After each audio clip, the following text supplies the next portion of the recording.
We'll call the administrative committee to order and turn it over to Mr. Higgins. Thank you, Mr. Chairman, and everyone. We've had a good morning and a good first 4 hours. Now we get ready for the next 4 hours, right? And hopefully it'll be quicker than that, but appreciate your time and just want to make sure that we have the streaming and everything working. And in the event, I know we had a slight challenge this morning. If that were to come up, please let us know so we can be aware or make arrangements. But again, thank you. We have a good afternoon planned today. One being one of the additional independent actuarial assessments, and then we also have some requested actuarial refresher training, and then a lot of work on potential Tier 5 scenarios. And first up, we'll have Chiron. You may remember, at least we'll have Janet Crana and Patrick Nelson in just a moment from Chiron. You may remember at least Janet from our last actuarial audit a couple years ago with Chiron. We appreciate them being here today, and just to remind you, we've got a little bit of a unique situation. We'll hear from 3 actuaries in the next 24 hours. CAVMAC with as our regular ongoing consulting actuary, Chiron, as previously mentioned, then also GRS. But due to some scheduling challenges, along with our desire to have at least the presentation and preliminary results with the October meetings, we're doing Chiron today, and then GRS will be in the morning along with CAVMAC, and CAVMAC's here both days, and we'll talk through some other things here in just a little while. We've asked and tried to schedule for each of the actuaries for 30 minutes, including questions, so they'll probably be aiming for around 20 minutes, and again, time for questions. And what I will say as I start to close is I think the results of all 3 are consistent with what we've said in the past about PERS needing additional funding long-term. PERS is a great system overall, certainly stable, around $35 billion now in assets, and as you heard this morning, had a good investment year last year and off to a good start this year, but long-term, we need more funding, more in line with the actuarial recommendations. As I've said before, I think the theme for this upcoming year will be Fund PERS. Fund PERS, support the board, work together, and stated more briefly would be Fund PERS. I don't want to take too much of the information from Janet and others, but to sum up, the results from all 3 actuaries are very similar. They're similar to last year, and they have an actuarial determined contribution of around 25 or 26% of payroll. But with that, I'm going to pause, and I'll turn it over to Janet. Thanks, Ray. I'm Janet Crana with Chiron, and with me is... There you go. Thank you. I'm Janet Crana with Chiron, and with me is Patrick Nelson.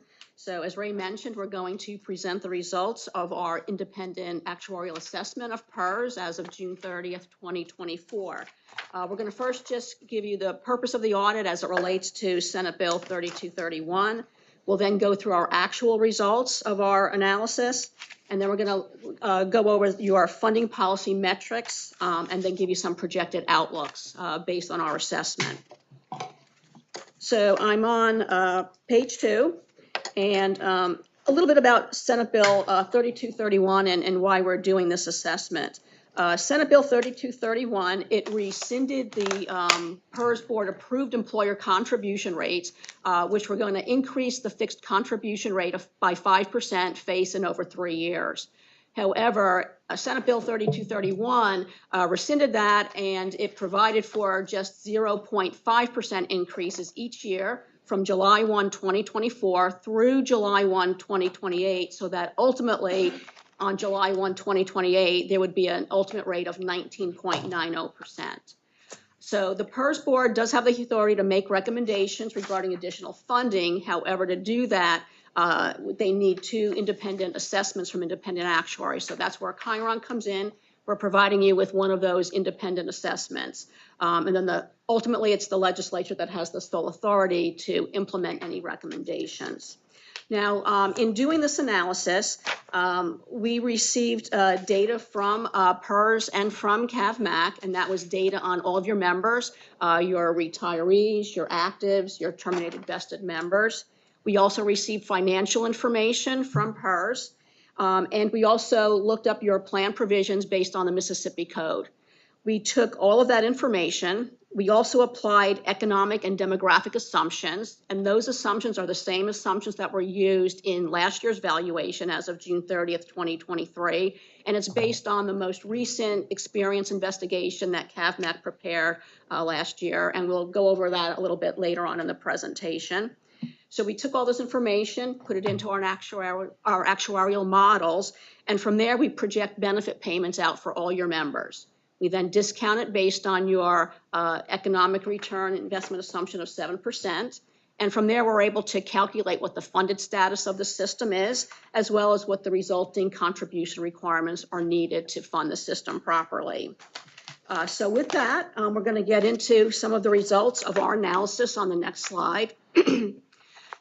The column that's labeled June 30th, 2023 comes directly from CAVMAC's valuation report last year, so you can see a side-by-side comparison. The June 30th, 2024 column is the results of our assessment as of June 30th, 2024. We calculate two different liabilities. The first is called the present value of future benefits, and that's the benefits, the value of all the liabilities for all your members, actives and retireds, based on both current service and that projected into the future. And that comes up to about $65.4 billion. We also calculate what's known as an actuarial liability. It's similar to the present value of future benefits, but it only is based on service at the valuation date. And with that, we come up with $59.6 billion.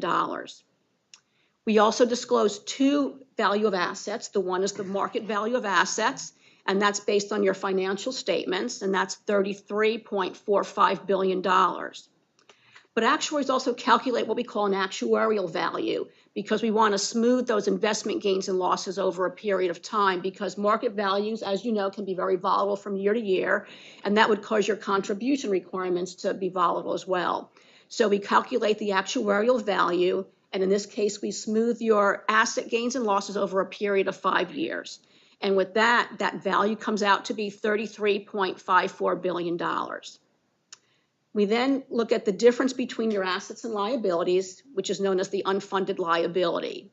So if we base it on that actuarial value of assets, you have an unfunded liability of $26.1 billion, and that relates to a funded ratio of 56.2%, meaning that your assets are only covering 56.2% of your liabilities.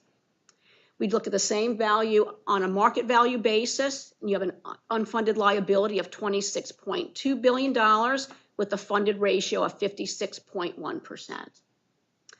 We also looked at your contribution requirements. To calculate the requirements, we calculate what's known as a normal cost, and that's the value of benefits that are accruing during the year from your active members, because they get another year of service and salary. So the net normal cost, after accounting for what the employees are going to contribute of 9%, leaves an employer normal cost rate of 2.98%.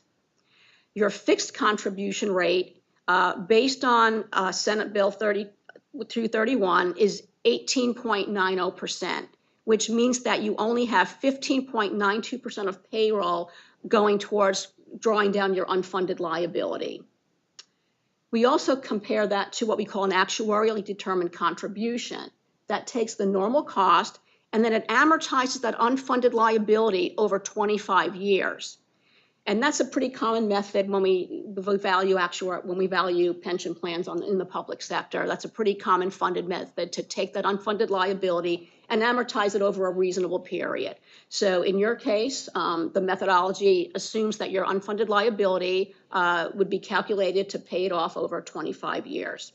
And with that, we calculate that unfunded accrued liability payment of 22.90% of payroll, for a total actuarially determined contribution of 25.88%.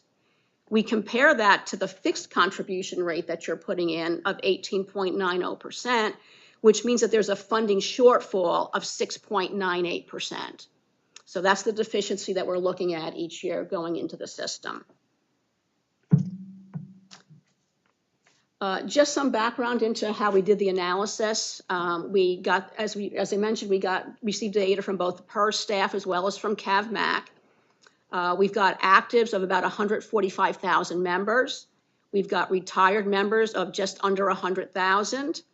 We've got just over 6,000 disabled members, 12,000 survivors, and then deferred vesteds, which are members that are not currently in receipt of a benefit, but they're going to be receiving benefits once they meet the eligibility requirements of about 100,000 for a total membership of 365,000 members.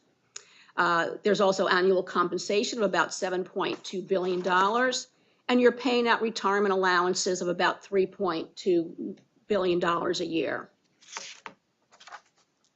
As I mentioned before, this valuation, this assessment was based on the same assumptions that were used in the June 30th, 2023 actuarial evaluation that CAVMAC performed.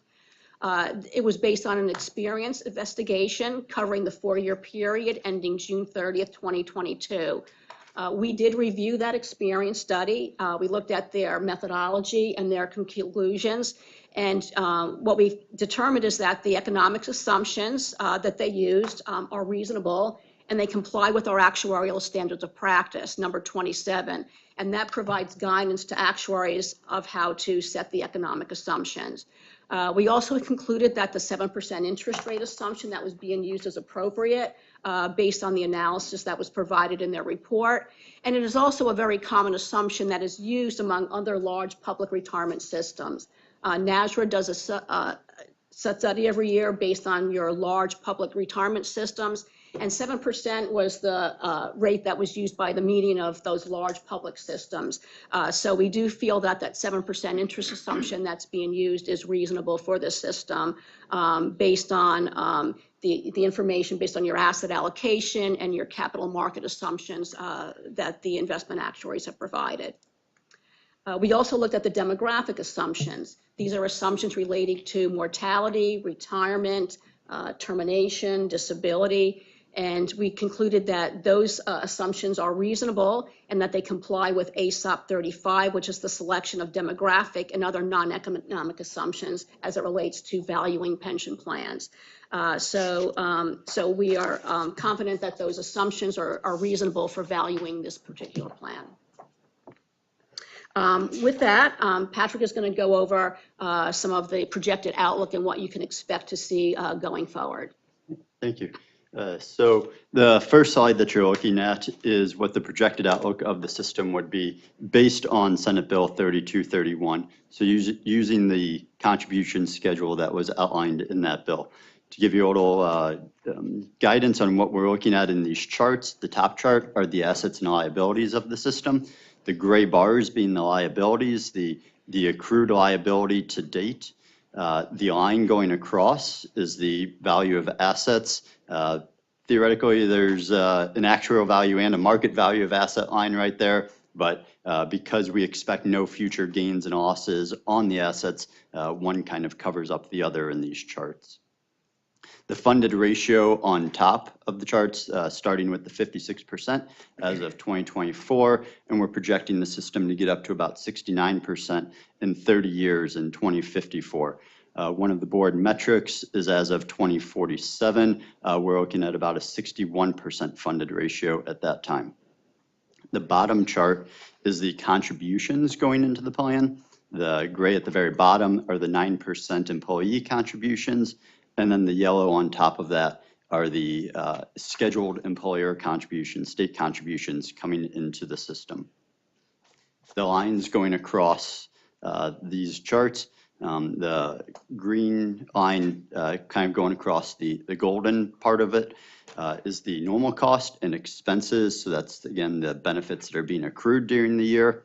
And then the lines up at the top, the treadwater contribution. So that's the contribution that would be needed each year in order to prevent the unfunded liability from increasing at all. That's just to maintain the current status of the plan. The blue teal line right underneath that is the actuarially determined contribution that would be required in order to improve the funded status of the system and reach the 100% funding target within 25 years. I think just go back to that one slide. I think the importance that you can gather from this slide is if you look at the top of that gold bar, that's the contributions coming in, but you can see how it's below both that Treadwater contribution line in red and the actually determined contribution. And what that means is that there's not sufficient contributions coming in to maintain, to improve the funded status sufficiently to get to 100% funded. And you can see that because if you look at that funded ratio at the top, those percents, it stays at around the mid-50s for a very long time and just slowly starts to increase toward the tail end. So, and that's because the contributions coming in are really not sufficient to get the system fully funded in a reasonable period of time. This next slide is just putting a lot of numbers behind the charts that you just saw. Starting with 2024, as Janet mentioned, the unfunded liability of 26. Can I Sure. interrupt before Sure. I forget? Mhm. I have moments and I'll forget it. That's But fine.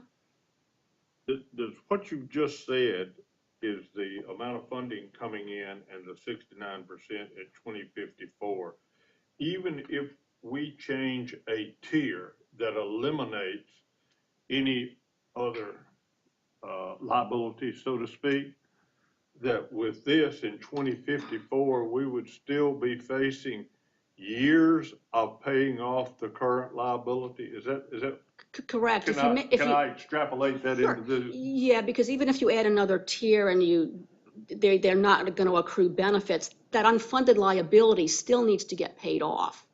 Okay. So you're still going to have that unfunded liability.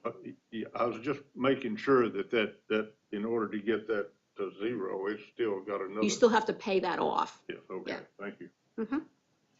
I think it's. Oh. Yep. And can we interpret that that's 31% funded It's 56% funded currently. at 2054 though? In 2054, it's 69% Oh, okay. funded. Yeah, so So the it's going up 69 a is the little funded, bit. even though that says actuarial liability on there. So I'm a Yeah, little the bit, gray bars are the actual liability. Those are the gray bars. So the liability is about $130 billion in 2054. So the gray bars are the liability. But that percentage is supposed to And be the- funded ratio, right? Yes, the That's all. funded, the 69% is the Okay. funded ratio. So Okay. that's the ratio of your assets divided by your liability. So at that point in time, your assets will only cover 69% of the liabilities. okay. So based on this chart, the funded ratio is improving. It's just taking a very long time given the underfunding of the plan. On slide 7 is the chart putting the numbers behind all the bars and lines that you just saw, starting with 2024, that unfunded liability of $26.1 billion actually grows all the way to almost $40 billion within 30 years. However, the funded ratio has improved as the assets have continued to grow over this time period as well, and 56% growing up to 69% in the 30 years. The amortization period for that unfunded liability does start to come down a little bit. So if the contribution is made at the fixed contribution rate currently set out in the schedule, it would take 48 years in order to reach 100% funded using this current contribution schedule. If we contributed the ADC, that number would come down significantly, approaching the 25 years in order to pay off the unfunded liability, as that's how we're trying to amortize it over that sort of period. I think one of the important things about looking at that amortization period is one of the goals that you try to set is you want to try to pay for the unfunded liabilities over a member's career, because if you don't pay for it in a reasonable period of time, you end up pushing it out to future generations of taxpayers. So that's why you try to set your contributions and your amortization period somewhere where you can try to pay it off during a member's career and not extend it out too far into the future. The legislature put additional funding in of $110 million this last session. Was $110 million included every year, or was it just the increased contribution rate? I Okay. mean, was it an additional $110 million is what I'm saying? Okay, Ray might be able to answer that. We base it on the assets that were as of June 30th, 2024, and then thereafter, it was based on that fixed contribution rate, which is currently 17.9% of payroll, going up to 19.90% of payroll. So I don't know if that Yeah, includes that. That is clear to me. I don't know if it was anticipated, whether the 110 million was just, that's it, and there's no more, or is it include an additional 110 million every year, right? Somebody, No, my understanding is, as she just said, it would be one time. It'd be included in this as a one time in the assets, and then going forward, it's just the contribution rate part, not the 110 it would million. have been included at the end of 2024, in June there, just for that 1 year. Basically, I think the main takeaway for today is it's included in the actuarial reports from an asset standpoint. I know I've talked about it specifically with Ed. I'm assuming it with Chiron. I'm gonna be asking the same question about everybody, so just to make sure that I'm getting apples to apples in my head. And it is or should be in all of them as a one-time thing. More technically, to walk through that now, it was appropriated for this year, but it's included in the June 30 reports because it was booked as a receivable, so it's in the assets. So in short, the actuary should have it included in their numbers as one-time funding. Okay, that's what I'm asking. Thank you. So moving on to the board metrics, the signal lights that were established, apologize that this is very, very bright, but we want to be able to show what the three main metrics are that the board had set up for their goals. Number one, the funded ratio, try to get to above 80% by 2047. To be green, between 65 and 80% would be yellow, and anything below 65% would be in the red area. Net cash flow, keep it above negative 5.25%. So try to minimize what that negative net cash flow is to be in the green. And then anything worse than negative 7% would be in the red zone. And then the last one that's going to keep the board or keep the metrics mostly in the red is the ADC to FCR ratio. So what that actuarial determined contribution is compared to the fixed contribution rate. Anything where the ADC is meeting or better than the fixed contribution rate would be in the green zone. Between 110% would be the yellow zone. And if the ADC is less than or greater than 110% of that fixed contribution rate, we'd be in the red zone. So taking a look at how the 2024 valuation stacks up, currently funded ratio below 65% for 2047. We're only expecting 61% at that time. Net cash flow during the past year, we saw negative 4.4%. So we're actually doing good there. And all of our projections show that the negative net cash flow stays around that 4% area. So we actually expect that to stay in the green zone for the foreseeable future.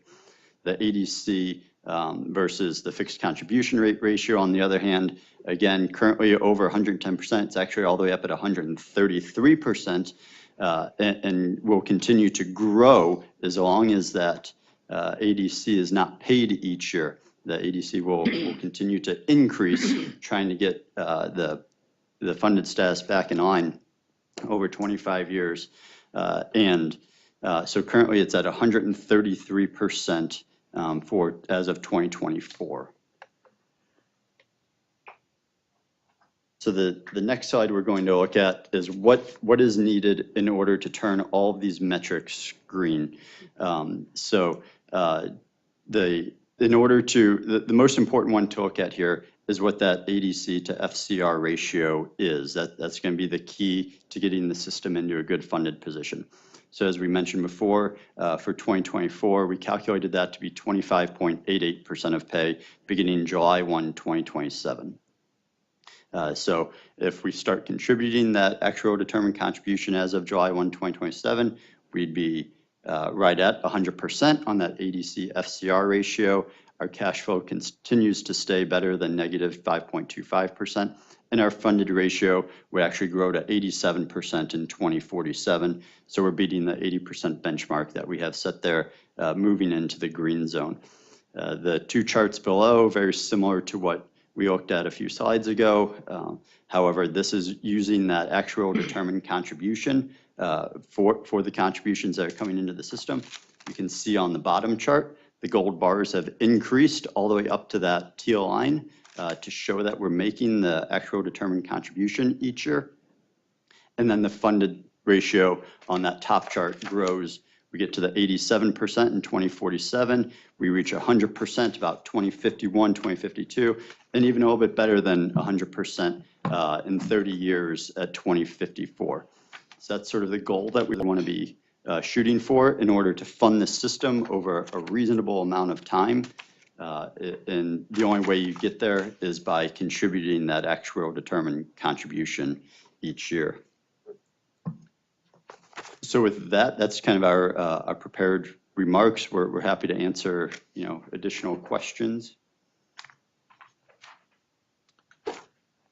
Mr. Yes, sir.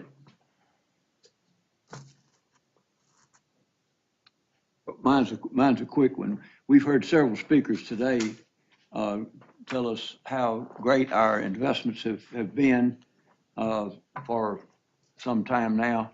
Does that in any way reduce, or could that in any way reduce the need for additional funds? Right now, we're assuming that the investments will earn 7% every year. Obviously, anything better than 7% would help speed up the funding of the system. But on average, over the foreseeable future, 30 years, 50-year outlook, we're looking at an average 7% return. So we have to take both the good and the bad with that. And anytime you have negative net cash flow, a down year hurts you a lot more than any good year can help you, just because you're now forced to sell those assets at reduced prices, and you have less money left over in order to earn returns on those investments.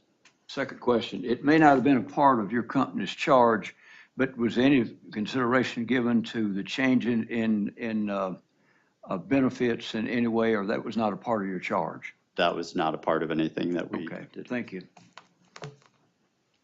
Any other questions? Yes, sir. Did you see where negative cash flow under the first scenario you had, which is what you have to work with right now, where that negative cash flow, do you know where that turned? About what period of time that would stop adding to the negative and turn the other way? The negative net cash flow never really got to the point where the metric turned yellow. What was really driving these is the funded ratio metric and the ADC FCR ratio. Those were the main drivers why it's so, why we were getting into that red zone on both of those items.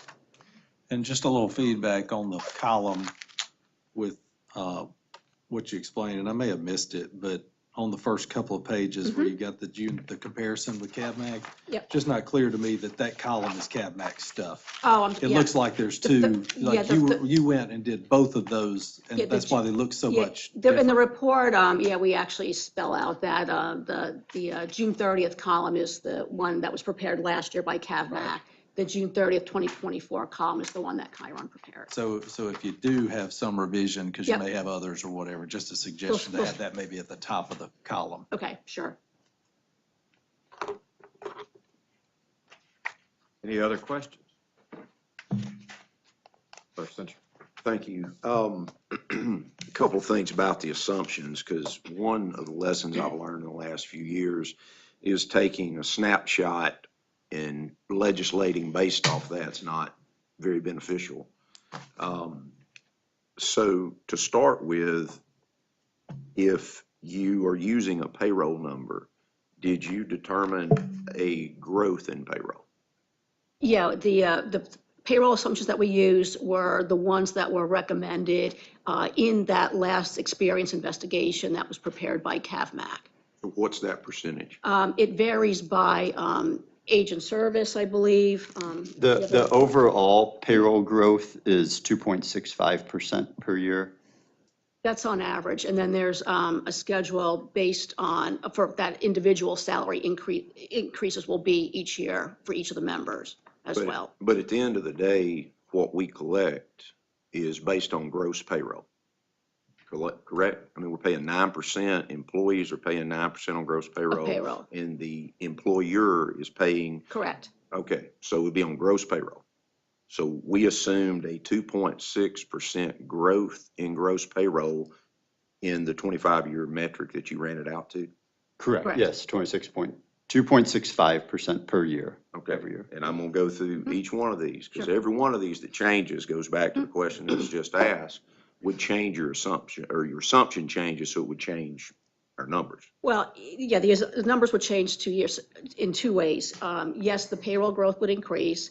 It would increase the amount of, therefore the amount of money coming into the system. It would also increase the benefits that the members are going to earn as well. So both, yes, the assets would go up a little bit, but your benefits that you need to pay out, your liabilities would increase as well. And my point is, whether you raise gross payroll by raises to individual current employees, or you hire more employees, you can't hire your way out of this problem. Correct, because they would all be accruing benefits that we assume would be about that same normal cost rate. So every additional dollar of payroll that is going to increase a future liability. Correct. Okay. That's right. Now, and again, I think you stated this, all your assumptions are based on whatever Mississippi law or the plan that's been adopted by the board. Correct. Their criteria. The smoothing, the 5-year smoothing, I'm curious if my math is correct, and it could be wrong, if did you smooth through 23 or through fiscal year 24? Through the end of June 30th, 2024. Okay, so if my math is correct, that's 9.128% would be those 5 years collectively divided by 5. Is that what you're calling smoothing? Yeah, we determine what the investment gain or loss is, and that will get recognized over a 5-year period. So it's a fixed 5-year period. Then we do the, and then so every time you have a asset gain or loss, it gets amortized over its own 5-year period. Okay, so I took the percentages from the 5 years, 3.35 in 2020, based on PERS calculations, through 2024, which I think was 10.36. It's not actually up on the page. I think I remember that number, and divided by 5. Is that? It's not done exactly like that. We do have a calculation of it in the draft report. And so what we do is we calculate what the dollar amount of the asset gain or loss is in any particular year. And that gets spread, that gain loss, over a 5-year period. So it's not so much just taking the percent, but it's actually taking that dollar amount of the investment gain or loss that gets spread. So I think you're going to get a slightly different result depending on how you're doing it versus how the actuaries do it. And I will look at that and try to make sure I understand that. Right. But here's the reason for my question. Next year, it'll roll off the books, or the next year, the 32.71% gain. Yes. Which, if you reran this program the year after that, we are going to appear to be in dire straits. We've actually already accounted Yes. for that. We already know that 32.1% gain is going to disappear next year. We're going to replace it with actually zero gain or loss, because we're assuming that we earn exactly 7% for the year. And so our projections are prepared to show exactly how that smoothing works. And that's why on that first projection chart, I said that actuarial value of assets line is hidden behind the market value, because right now they're very close to each other. And when we assume that we're going to get 7% every single year, there's no longer, after 5 years, they would be exactly the same number. So that's, when we extrapolate these numbers out, we're using a smoothing for 5 and then a static 7% for the remaining 20. Correct. Correct. All right. Because that my concern is that when we move through that next year, and I'm hopeful this year, it started out as a good year, will end as a good year. You guys don't get to guess. You just have to take the numbers. But that's a negative 8.54%. So I just want to make sure as we move through the process that we're understanding the ebbs and flows, particularly from those 2 years, would change the modeling. Yep. Yes. Yep. We've already reflected that. Did you reflect the total of the 32.71% gain in this calculation? Or did you use the PERS board percentage allowable for a gain, because the remainder of that gain was used to buy the rate down? Was used by what? was used to buy the rate now. We were at a 7.75 anticipated rate of return Yep. for the future. And that large gain, there's a cap number, I don't recall off the top of my head, a board It's member may know. 20 basis points was the buy down Yeah. for that, Yeah. so 7.55. Yeah, it does reflect those quarters, yes. I make sure I understand this. Mhm. Calculated in here, did we get credit for that very large gain? Or did we use the amount of gain that is the cap? Because there's a cap. If we had, this year, if we had a 25% return, Oh, you're talking about that corridor around market value? no, there's No, a. he's saying, did you net out from the 32% year, that 20 basis point buy down to 7.55, I guess is the question. That's correct. Senator. Let me say this too. I think the answer is it's I would think, included, yeah, but. I would think but- it but was just taken out, but. For the benefit of you, in case you don't know, is a couple years ago, the funding policy said that we would use excess investment gains to lower the assumed rate of return. And in the record year, yes, we went from okay. 7.75 to 7.55. Yeah, Okay. that's all reflected in the analysis, yes. Right. So really, it's the difference between 32 and 7 is really the gain, right? Or 7.75 at the time.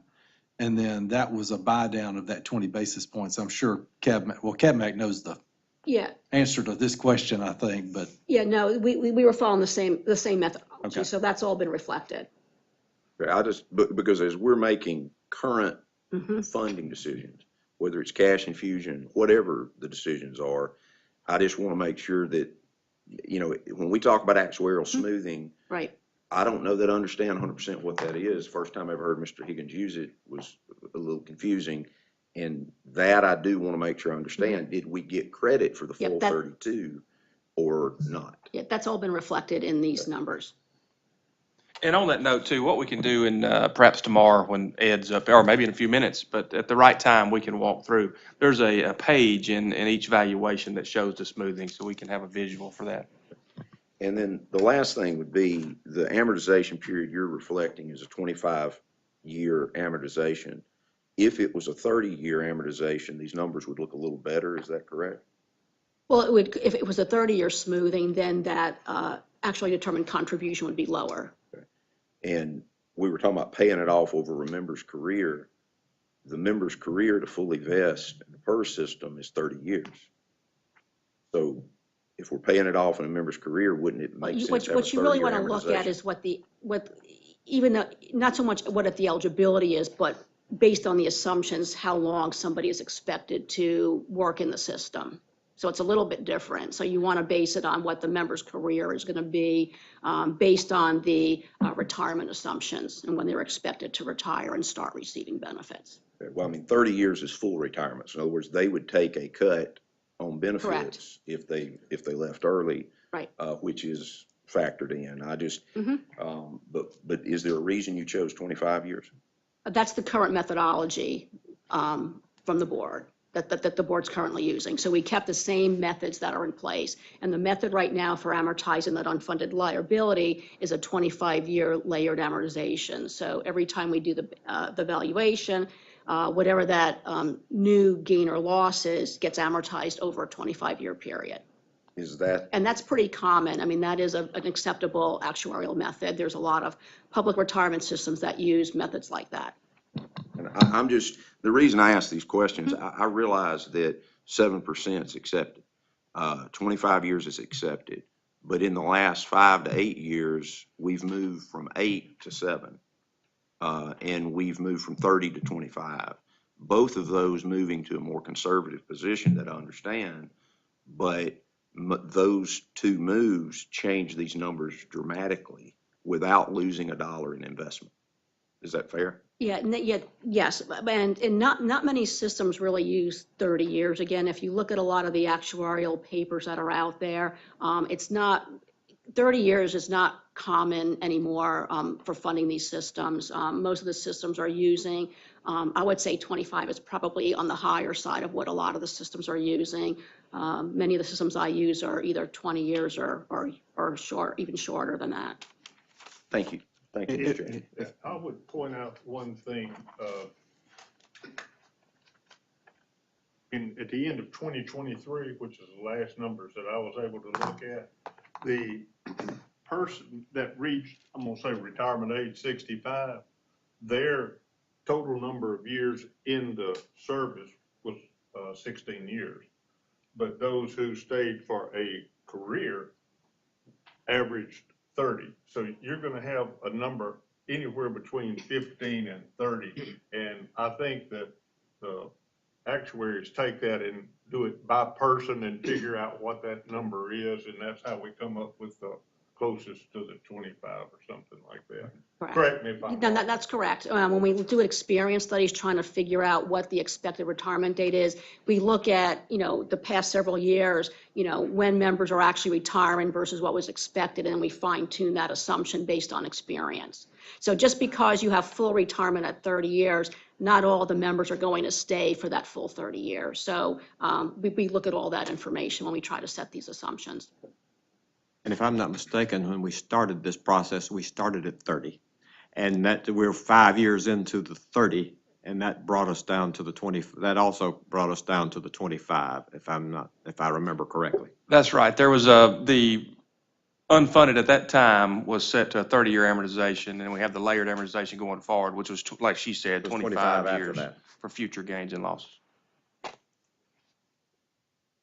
And so my rough calculation of the dollar shortage, at the 80, to get to the 87%, which kept us in the green, was 5.98 instead of 6.98%. So that's about $450 million per year. Or more. I'd have to think that through. I just took 5.98 times the 24 payroll was what? 24 payroll was 7.6 billion.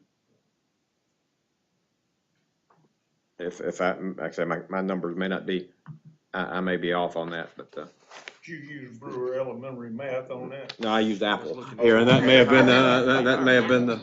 I don't think we have that. I don't know if I have that handy. I was looking at that per year, at a number per year. What was your percent? I'm sure you're correct. 5.98%. Just know that we're gonna ask that question if you can figure and get it closer. Yeah, I was looking at actual dollars. Yeah. What's actual dollars short? Or the shortfall. Would be And then- 6% of that Well, yeah. payroll, Yeah. so 6% of 7 The, billion. the shortfall that we came up with as of June 30, 2024 is 6.98% of Right. payroll. That was getting to 100%. Correct. When you came down to the slide where we got to 87 and everything stayed in the green, we were at 25.88% for payroll, and that was 5.98, a percentage point lower. And then I did 6% times 7 billion, Right. 450. I was looking at this. Okay. this Yeah. One And- last and thing, if- I was going, I doubt this is calculated in any way, form, or fashion, but if you're working off gross payroll and you raise the cost of payroll by 7 or 8%, did you factor in that some of our municipalities and counties may go out to contract labor? You realize there's no law in the state of Mississippi that would prevent that. I can speak that a little bit. Okay. Great point for a later discussion today or otherwise. I think the answer is they probably did not. I'm assuming that your projected counts probably left the active population flat. That's correct, Um, yes. But that is something that we look at in a report you'll see tomorrow from CAVMAC. We do a sensitivity analysis, and there's one that shows 0.5% of year decrease in the active population, showing it going down and showing what impact that has. So far it's flat, but there is some analysis to that effect. One of the things that we have discussed at length in the board here are things that would change our assumptions precipitously, which is changing benefits, changing retirement age, just all of those things to see what kind of negative effect it would have on our system, because our charge is to protect the system. So whenever we were looking at some of these things, we did take those kinds of things into consideration, which is ultimately what you said on the other side, which is a little outside of our purview, but it is something that would, and I'm not gonna say it wasn't mentioned before, but it's kind of outside of our purview here, so, but anyway. Well, and correct me if I'm wrong, but really the payroll issue, because it is 6 in one hand, half a dozen in the other as far as liabilities and assets, is really negative cash flow. How much are you decreasing the negative cash flow that otherwise would not exist had you had money coming into the system currently that you don't have coming into the system? Right now, you've got a negative cash flow, so But it you've got would not more. be that much had there been more growth as projected over the past 10 years. You would have more money available today built in, so to speak. I mean, I guess that seems like the only thing that's more of a, that's more positive, on the positive end of what that could have done was possibly that. But as far as the rest of it, it seems like it's kind of up and down, you know, who knows? But you got a liability that attaches with that. Right. With Your with assets that would money go up, coming but the in, liabilities The would the too, only, so. the only true thing that seems like it would have assuaged this, the position would have been to have less of a negative cash flow now or in the future years if that growth were there. So, One note about additional tiers is that would most likely be for new members only.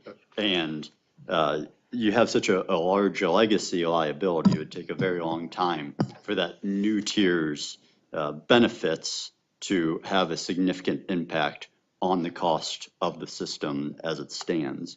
Because you'd be putting any new members that are hired a few thousand each year up against the 300,000, you know, in terms of weighting the liabilities of the system. So it'll take a while for that new tier to have a significant impact.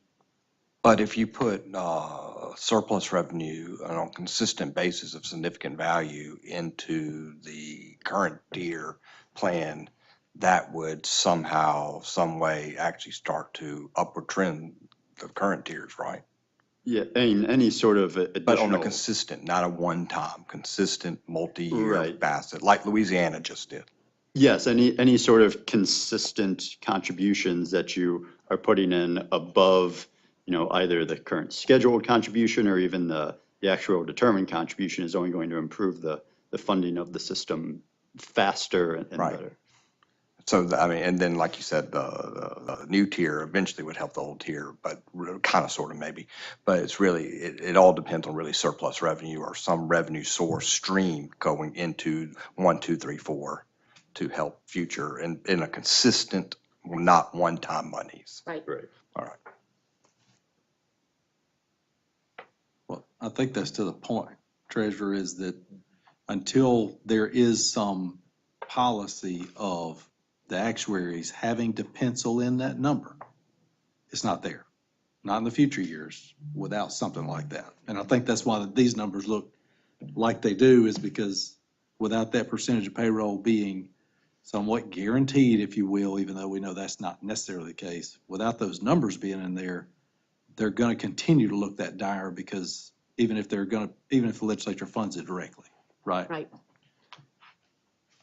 Just for the projection, just for that purpose. yeah. You gotta put money in it. I mean, Well, but even if you do put money in it, if you don't policy the money go into it, these people can't put in the numbers on the paper. right. I mean, And the projection never has it in there. We're just every year. what I mean is you say, just making up a silly number, put a dollar is going to go in, then they can, associate a dollar with going into it. But if you put, whatever percentage of surplus revenue or whatever into it, they will know every year that X amount or percentage of that revenue would go into this. Therefore, y'all would have a really great idea of where this would trend for years to come, I would imagine.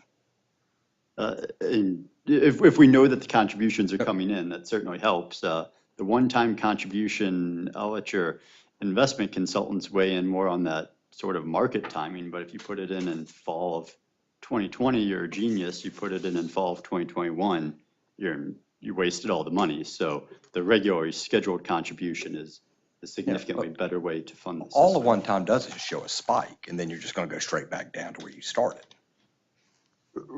And you'd show a spike in your negative net cash flow improving, but then it would, But then you're just yes, gonna they'd go back down. I mean, to you're where- just, to where it's you just were. a one-time, hey, we made money, but then you're going back down to where you were. Right. Yes, sir, Senator.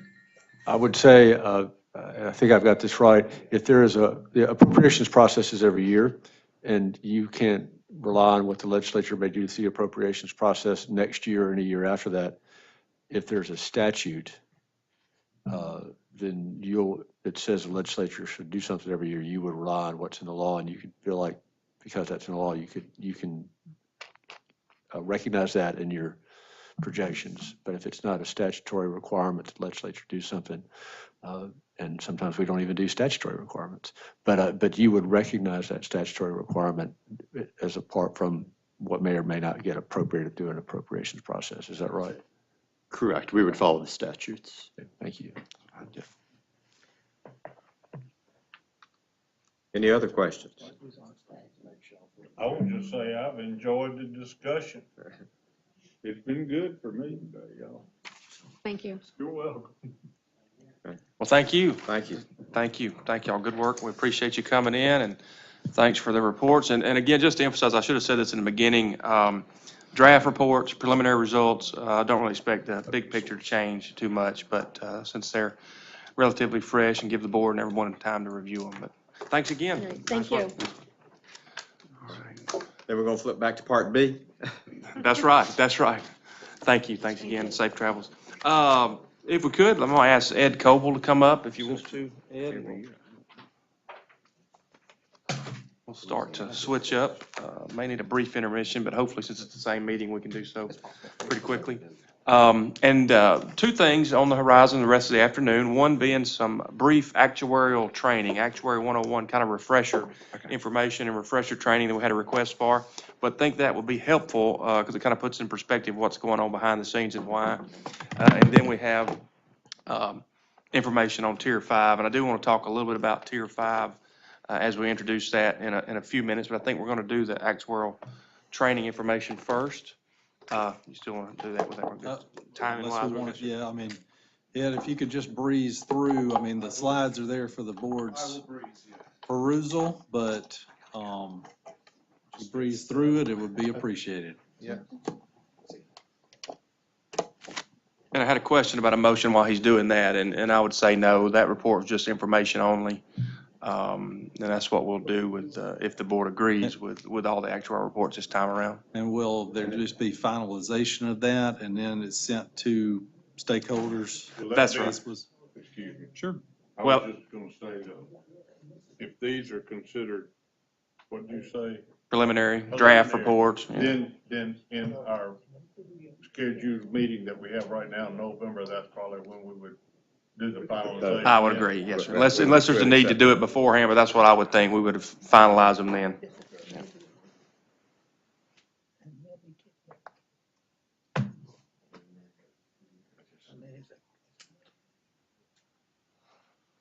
All right. Mr. Chairman, I'm ready. Y'all go right ahead. Everything's still good? All right, thank you. It is sure nice to share the actuarial hot seat with some other actuaries. Thank you for that. That was great. I can't wait for tomorrow. It's gonna be worse for you than that. So we're gonna do a little actuarial 101 with you all. Ray and a couple other board members have been through my 3-hour session, so Mr. Breland and I will keep this to about 10 to 15 minutes this time. But just to kind of, just set up a little bit, I'll introduce my team, Ben Mobley and Darby Caraway. They do a lot of what goes on behind the scenes that you don't see. I know you see me a lot, but certainly wanted to bring them and thank them for all their hard work. And we did new headshots, so we have to show them off. You can see our new rebranding. I think a couple of you were talking about that during the break. We are now CavMac, not Cavanaugh McDonald Consulting. We are now CavMac. I think Janet said it a lot during her presentation. But we are now CavMac going forward. Actuarial evaluation. We've got 2 different types of plans that we kind of oversee as actuaries. Defined contribution. I don't think really I have to explain this to anybody. And a defined benefit is what PERS is now. And then you can have a combination of the two, called a hybrid plan. Has characteristics of both. Examples is DB with enhanced refund features, separate DC accounts. You've heard of cash balance accounts. They're like hybrid accounts where they act like a DB plan, but they look like a DC plan. But you can annuitize that kind of lump sum. So those kind of get mixed into the hybrid kind of a plan. Again, Mississippi PERS should have this memorized, and I think have buttons made for this equation. But we talk about this a lot, and it's so important to look at the basic retirement funding formula each year when we do our evaluation results. But basically, money in equals money out. On the left-hand side, we have contributions and investment earnings. That's what's coming in, and expenses and benefit payments coming out. And if you sit through one of my actual one-on-one seminars, you know this is audience participation, so I will ask questions to y'all. But if investment earnings are down, what needs to happen to this equation to work? Shout it out, it's fine. Contributions have to go up. Contributions have to go up, right? Right? Benefit payments, right? Or benefit payments have to change. And that's what we're dealing with here, as you just heard over the last 30 to 40 minutes. So we even have some animation. You know, we really enhanced CavMax's abilities here in our presentations, you know. So bear with me. Purposes of an actuarial evaluation. Janet kind of went through this, but, you know, we're here to review the strategy, the funding policy that the PERS board has put into place. We review that with you all every year. It comes down to that formula. But we're measuring the assets and liabilities every year, and we're coming up with an actuarially determined contribution that, you know, we recommend to the PERS board and to the legislature to be put in. We also look at experience and any trends that occur during the year. Now, how do we do this? Again, Janet sort of talked a little bit about this as we talk about present value. This is the baseline of liabilities that PERS has, and you saw that number of $65 billion of present value of liability. So how do we calculate that? Well, simple example is you owe $1,000 to a financial institution 1 year from now. What do you need today to make that debt payable, right? So if we assume 7% discount rate, we need $934.58 today to be able to make this work. Very simple math. All right, but what if we're mistaken about the 7%? What if we don't meet 7% in that one given year? What if we meet 5%? Well, we're short, right? We don't have enough money. We got to come up with something. That's an actuarial loss. All right, so we're going to build on this concept by introducing a future event. So now you owe, we'll make it PERS, you owe $1,000 to 100 people 1 year from now. And we'll make it easy. Everybody's 70 years old, and the chance that everybody will be alive 1 year from now is 98%. So what's our present value? So we take 100 people, we take that same 1,000 divided by 1.07, but we multiply by 98% for that survival rate. We're introducing mortality into this. So we need $91,589 today to make this happen. But again, my audience and participation is, what has to happen for us to have exactly the right amount of money? Every Nobody assumption from over has to here. be Nobody met. from over here. Every assumption has to be met. Well, which ones are those? The baby boomers have got it down. You don't have 99% that live. Yeah, Right. 2 people have to die, right? 2 people have to die. You know, doesn't matter which 2. That's a mafia actuary who determines those folks. But 2 people have to die, and of course we still have to gain our 7%. But if only 1 person dies that year, again, then we're short. And that's what we say, is if the good mortality for the member is bad for the system. If folks are living longer, it's bad for the system because we need more money to be able to put aside. And that's what's happening. That's what we're seeing, and that's what we're projecting out, is that even down here in Mississippi, we project the next generation of active members is going to live longer than the current generation of retirees, right? We're seeing advances in healthcare. We're seeing all that. So that's embedded on our numbers. Don't worry, we've already thought about that. The actuarial community has thought about that and is already embedded that into our numbers. So that's what we're doing here. When we give you a projection of benefit payments into the future, that's already included, and this is a projection of another plan, not yours, but a plan that starts about $2 billion of benefit payments to retirees today. But we're anticipating that to grow almost double over the next 25 to 30 years, because all those actives are coming into the rolls during that time. And we'll still have a lot of those retirees left, right? So how do we calculate the present value of this whole stream of benefit payments? Well, it's a lot of math, obviously, but we're going to take just this yellow piece of bar here down 25 years from now for who's left as a retiree 25 years from now, and there will be some. So that amount is $624 million. So I've taken that chunk of yellow and blew it up here on this slide. So that's $624 million that we owe to retirees at that point. Well, the present value of that little piece of that projection of benefit payments is dependent on how much you think you can invest earnings over those 25 years. So if you get, or if you think you get 6%, then that present value is $145 million. If you think you can get 7% on your money, it's 115. And if you assume 8%, you only need $91 million today to make that happen. So again, it's very powerful, the investment assumption. We talk about that all the time, how powerful that is.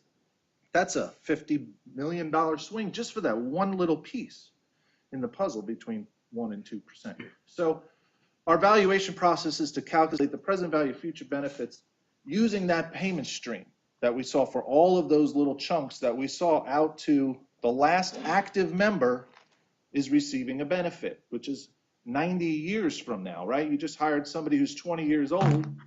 They could live another 80, 90 years. We've seen it. So that can happen. That we add that up for everybody, and we get the top part of this flow chart. We break it down, like again, Chiron said, is into accrued liability, what we know and what we've accrued to date, and future normal costs. And that's how we break it down. And Sir Legislative Sparks, I'm going to have a little bit of more explanation tomorrow during our session on actual smooth value of assets. So thank you for that question. We'll work on it, get you a better answer for that. So we break that down, and then of course we come up with our unfunded accrued liability, which you've all heard. And that's the basis of our contribution requirement that we come and tell you all you need to pay. Is there's two components: the normal cost, those are the accruing benefits for expected benefits for active members, and that amortization piece to pay off the unfunded accrued liability. Now, what moves the unfunded accrued liability from each year? Well, that's what we come and tell you, right? Every year, and we'll go through this tomorrow, is what moved the needle for the unfunded. We now are going from $25.5 billion to $26+ billion. Well, what moved the needle? Well, actuaries should tell you that. But here's some things that do move it. Higher salary increases. And we all know we've seen that over the past few years, right? You know, especially probably the last 3 out of the last 4 years. But if you add up the last 10 years of salary increases that have occurred, we've had more gains than losses. Right? 6 years of gains, actuarial gains, where salaries have been less than expected, but 4 years of losses where they've been higher than expected. But it's been the higher than expected that actually wins. So overall, you've had a loss over the last 10 years of salary gains. Well, that adds to your unfunded, because we're not anticipating making those contributions from 1 year to the next based on our assumptions. If folks retire earlier, if there are lower death rates, lower rates of investment earnings, that increases your unfunded accrued liability. And then you can make changes in your assumption that have different kinds of effects on liabilities and contributions as well. If we see a trend in folks retiring earlier, we're going to adjust our retirement rates, and that's going to increase contributions. If we have more withdrawals, which we've seen pretty significantly across the country after COVID, right? The great termination, the great, what is it called? The great termination? Resignation. Resignation, thank you. The great resignation. Folks were leaving their employers. Why? Because they could go work for somebody else and work out of their house, right? So we're seeing a lot of withdrawal, even in the public sector, that decrease liability. So we're adjusting our assumptions for that. So I just want to spend a little bit few minutes just talking about the amortization of unfunded accrued liability, because I had a little conversation about it this morning, and this is perfect, is there's different ways to do it, right? You think of your mortgage, you're paying off your mortgage over a fixed rate mortgage, you pay the same dollar amount every month, and hopefully you pay it off in the next 30 years. And you can do that. That's called level dollar amortization. You could treat your debt, the PERS debt, very similarly and pay it off over a closed period of time. And this is what the graph would look like if you had a $12 billion unfunded. Again, over a 30-year period, you're making progress on it, you're paying principal, paying interest, but what are you doing in the first few years is you're paying a lot of interest, right? You're paying a lot of the principal at the end, so it's not a straight line curve, it's not a straight line, it's a curved line as you pay down that debt, but you pay the same the dotted red line at the bottom is the same exact amount every year, about $1 billion every year. So over 30 years, you'll pay almost $30 billion to pay off a debt that's only around $12 billion.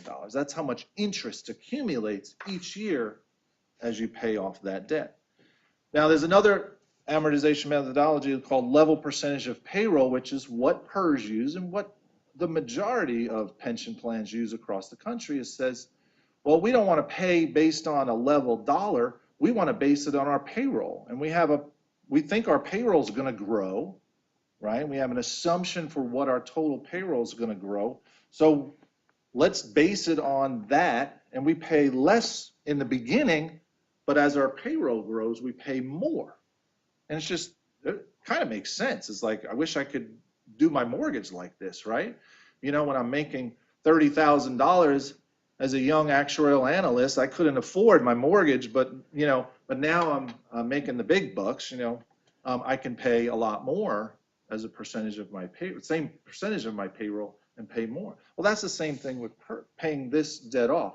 But what happens is, as you see, is this curve line goes up before it comes down. It's called negative amortization, is where the principal, the payment you're making is not even covering the principal. And Kyron was talking a little bit about this with the treadwater line. That's the treadwater line that they refer to in their presentation, is that where they have no negative amortization. They want you to have no negative amortization. And again, if you can afford it, that's great. You can do that. But it's okay to have a little bit as long as you have a plan in place to pay off the unfunded over this period of time. So we're basing it on increasing payroll. You get rid of, if you're using 25-year amortization period, you get rid of that negative amortization between the years of 18 and 21. So it doesn't take long for you to get rid of that negative amortization with your assumptions and using a 25-year period. So we'll talk a little bit about separate bases, since this is what you do. So layered amortization or separate base methodology is just kind of setting the initial unfunded over a period of time, over 30 years like PERS did, and then each year we have a gain or loss. So I give an example of this as we bought a new house in 2022 for $16.8 billion, right? And we're paying that over a closed 30-year period using the level percentage of payroll. My mortgage or my payment is $1 million a year.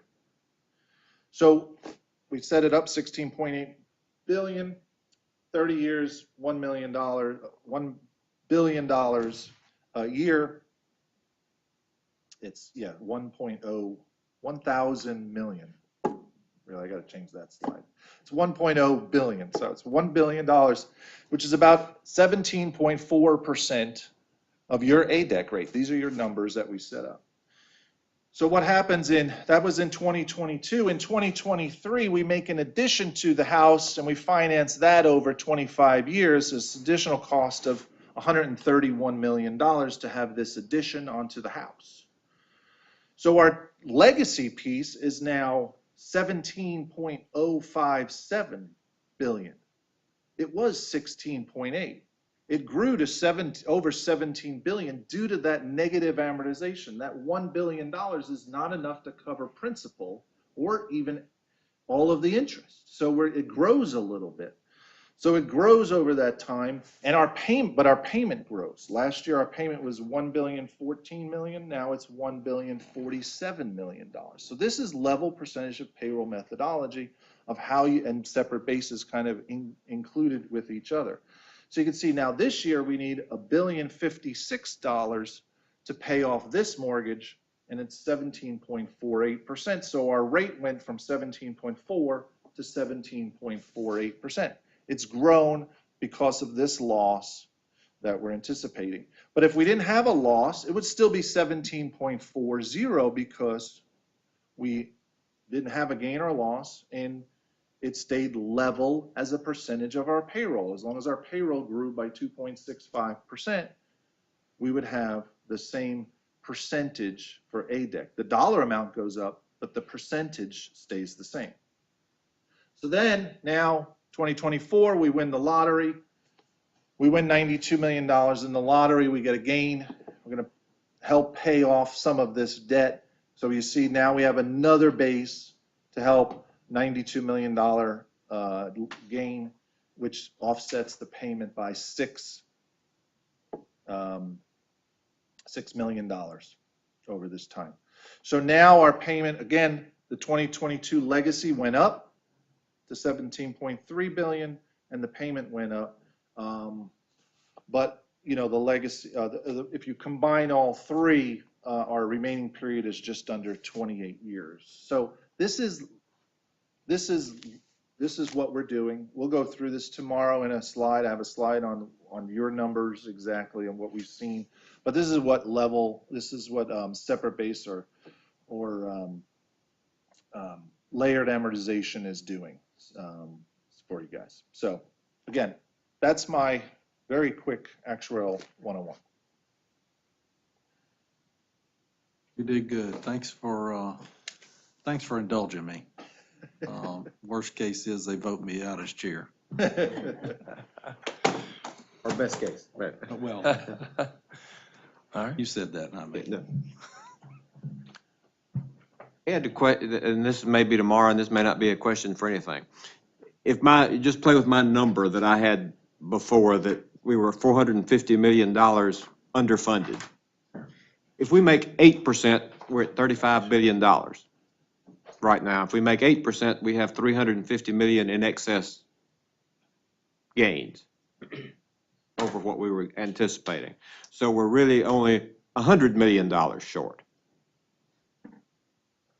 How does that play in if the legislature were making up whatever shortage we had of that $450 million every year, where we had 8% this year, we're $100 million short because we made $350 million more than we were supposed to.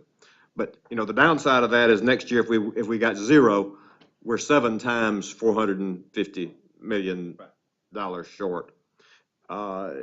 Yeah, getting 8% or getting 10.4% like the board did this year is great, but it's not. How does that play into projections? I guess if you were looking at something where they're going to fund whatever difference that we don't make, how does it play into some kind of long-term projection? When we run projections, and Chiron ran their projections, and they said it this morning, and when we run our projections, we run them on a deterministic basis, right? So we're assuming 7% every year. In order to do that kind of analysis, you've got to run stochastic projections where you fluctuate the investment return, and you have to do it 1,000 different ways and come up with some kind of Some median, right? But I've done the math for you, Mr. Benson. If the I was going to save this for tomorrow, but I'll throw it out there now. If the PERS, if the statutory rate stays the same as what the legislature has set it at, 19.9 going forward, in order for the PERS plan to be better funded, it's not $300 and $400 million every year. It's more, because you got to think that that 340 is what you need now, but that's going to grow with payroll increases over each lifetime. So we ran our modeler, and you need $600+ million each year to cover that difference.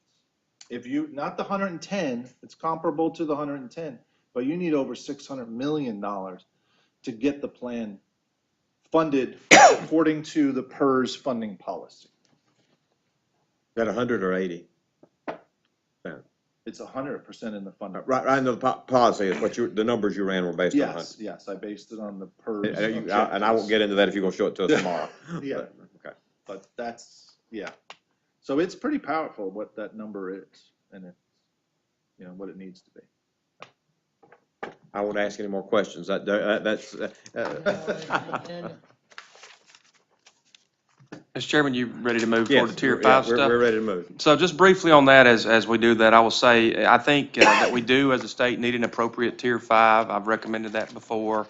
The board, on more than one occasion, has voted to acknowledge the concept of the need for a tier 5, and most importantly, voted with a board-approved tier 5 going into last session. And I think the legislature has acknowledged that as well, and work is underway in that regard. You may remember there were some requests during the last board meeting, or last set of board meetings to revisit some of the board-approved tier 5 information and so forth. And so quickly on that, not that I want to necessarily speak for each board member, but I think in summary as to why the board chose what it did last time was to offer a recommendation that would better sustain PERS long-term, maintain the DB, and then simplify things with just changing from the guaranteed COLA to just the possibility of a COLA. Plus, it's a better business practice, I think, that if we are talking about a cost of living adjustment, for it to be tied to inflation, and then also make sure the plan can afford it. And that, in a nutshell, I think is some of the rationale behind it, why the board acted the way it did last time. Again, maintaining the DB, keeping it simple, and something to better sustain PERS long-term.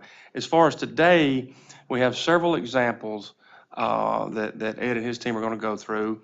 One is an update on the board-approved Tier 5 from last time. You may remember a request about that. There's also one that is similar to the board-approved Tier 5, previous board-approved Tier 5, but that it also includes a 1% guaranteed COLA. And I think there are two versions of that, one with the reduced member contribution of 7%, and then one leaving it at the current 9%. And then there's another example. You could think of those two maybe perhaps from questions or commentary from Dr. McCoy. The next one you may remember being requested or suggested from Mr. Breland about looking at a version that has a lower multiplier but some level of guaranteed COLA. So you'll see one of those. So those are several options. And then lastly, since our last meeting, some of us, we've had some meetings with legislative leadership, and there's been some interest in reviewing a hybrid. Hybrid meaning a mixture of a DB and a DC.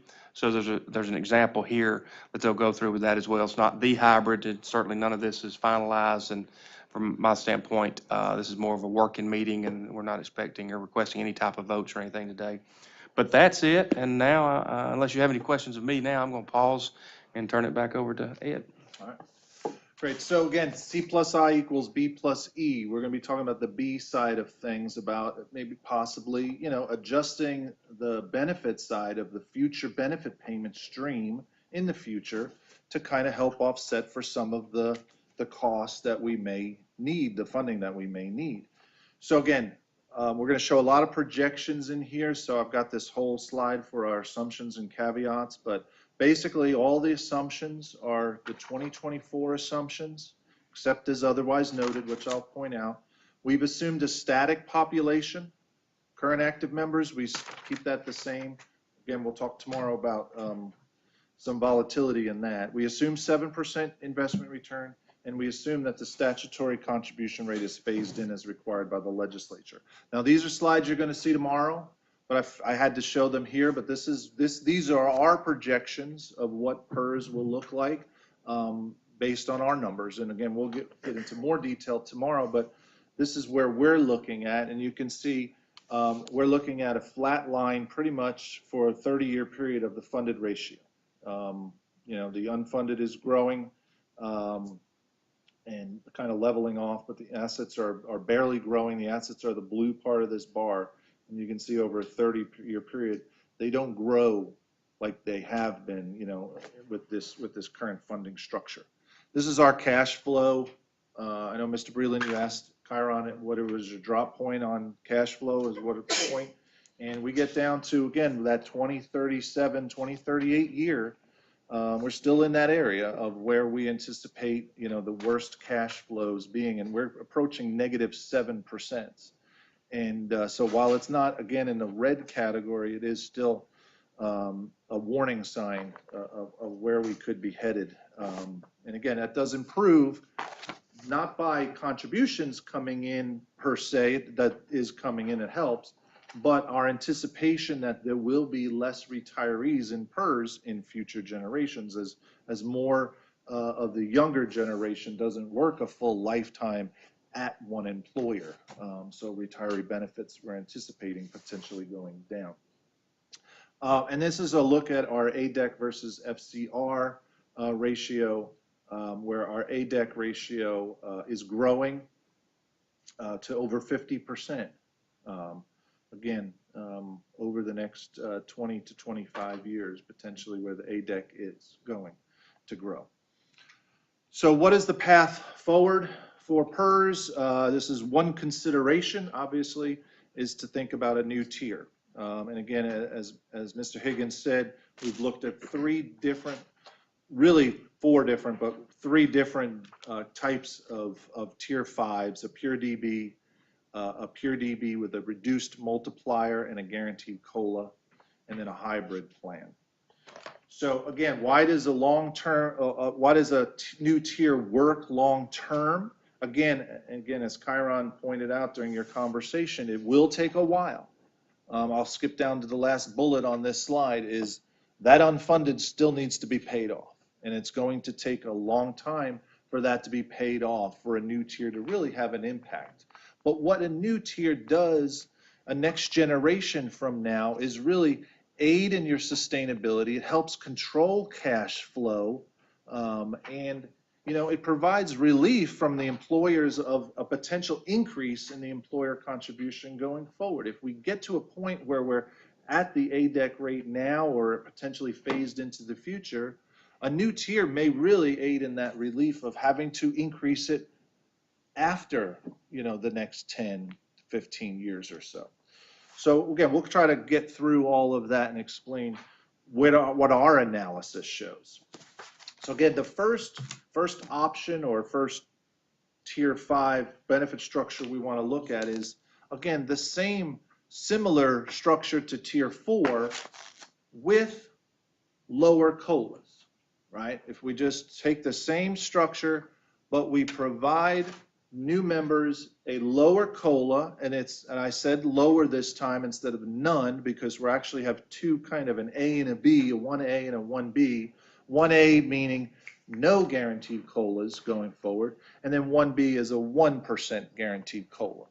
So again, just conversations with board and staff, we believe we wanted to show you what the differences were. That the PERS tier 5, the PERS board tier 5 was the this plan with the no guaranteed COLA, just for clarity. The one big thing for this is new member contribution rates are lowered from 9% to 7%. So that means only 7% out of a new tier's payroll is coming into PERS, not 9%. Option 2 is a pure DB with a lower formula. So this is a reduced multiplier, and we ran, again, just conversations with staff and the board. We ran a multiplier equal to 1.5% with a COLA guaranteed at 2%.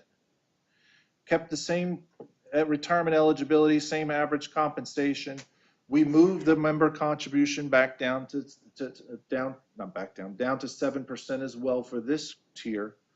And this multiplier is really in line with other states that have a pension plan that are participants in Social Security. If you look across the country, you know, for plans that are in Social Security like PERS is, the multiplier is lower than 2%. So, because you're also getting a benefit, and we'll go through that in a slide or two, those benefits, but it's a reduced multiplier of 1.5%. So it's not 2%, it's 1.5% for all years of service.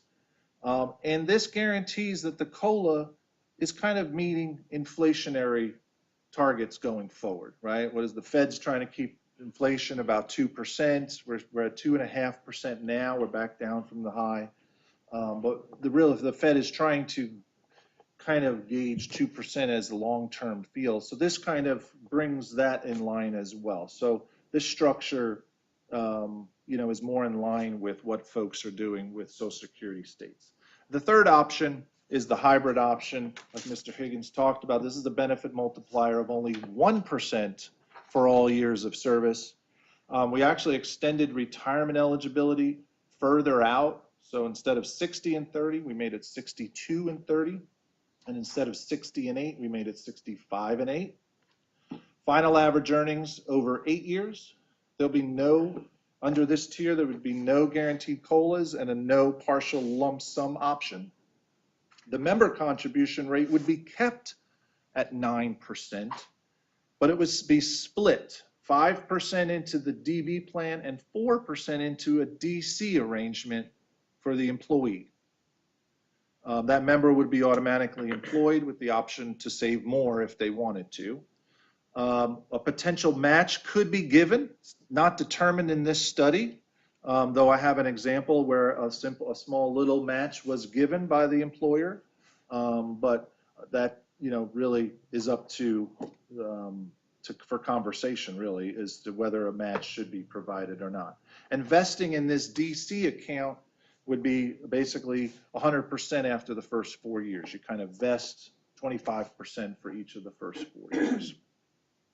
So what kind of benefits, let's break it down as to what would people see as a retirement check, you know, under these different tiers. So under current tier 4, if your pay at retirement was $60,000 and you worked 30 years of service, your estimated final average earnings is about $57,000, almost $58,000.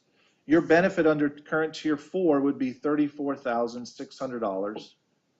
And that replacement ratio is about 87.7%. And what I did there is I included 30% from Social Security. If you've got making about $60,000, you could anticipate maybe a Social Security check of about $18,000 from them. I didn't go into whether Social Security is going to be reduced or not in the future. That's a political debate. But just for now, for comparison, we just assume 30% replacement ratio. And then the benefit for that current tier 4 after 10 years with 3% compounding COLAs would be over $46,000. And then the next 4 options are the tier 5 board approved with no COLA. So you can see still the same $34,600, and then the benefit after 10 years would be exactly the same. And for 1% COLA, you'd be making $38,110 after 10 years of compounding 1% COLAs. For the reduced defined benefit multiplier, the 1.5% multiplier with the 2% COLA, again, still same final average earnings. The annual benefit at retirement would be just under $26,000, but you'd get 2% compounded for 10 years. You'd have a check for $31,650. And that replacement ratio is about 73.3%.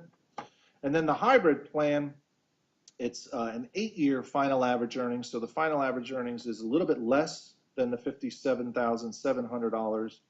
Annual benefit at retirement would be $28,200 with no guaranteed COLA going forward. Now, if you do the math, and I know some of you will do the math, when you take 54,000 times 0.01% multiplier times 30 years, you're not going to get 28,200. What's included in that amount is an annuitized amount of what you would accumulate in a DC account arrangement. So if your making $60,000 at retirement, we assumed you started salary of around 30,000 when you started your career. So if you made a 4% match or 4% employee contribution and you received a 2% match from the employer and you got 5% interest over that time, you'd accumulate a DC account, a defined contribution account, 401k, however you want to, 457, whatever type of plan you wanted to have, you'd accumulate about $156,600 as a lump sum. And if you annuitize that, it's about a $12,000 benefit over your lifetime that you could pay. So that's added into this amount to get to the $28,200. So that's included in there. That replacement ratio is 77%. And I know everybody goes to their financial advisors when they're thinking about retirement, and they always ask you, what do you want as a replacement ratio? And most financial advisors tell you, you should plan on 75 to 80% at retirement to replace what you made as an active member. So most of these fall in line with that. So, any questions on that? Does the employer pay all of the Social Security cost, or does the employee have to pay a deduction from their check into the cost? Yeah, you want to? Both. Yeah. Both. Okay, so really an employee's not going to be doing 9%, they're going to be doing 9% plus. 6.2, And they already are. That's Which right. they- That's which what right. they're At doing least for now. the great majority of our. up to $160,000 or something. And then their Medicare portion of it. Yeah. Okay, But yeah, they're doing that now. okay. Another question, I like these numbers here on the individual, but what I would also like to know is the total cash that Bill has tried to compute here. Because the question that I have is it coming off the back of current benefits for employees? And is that best for the system? Or are we going to find, I hate to get over there, are we going to find that we can't recruit employees because our benefits are not compatible or comparable to private sector?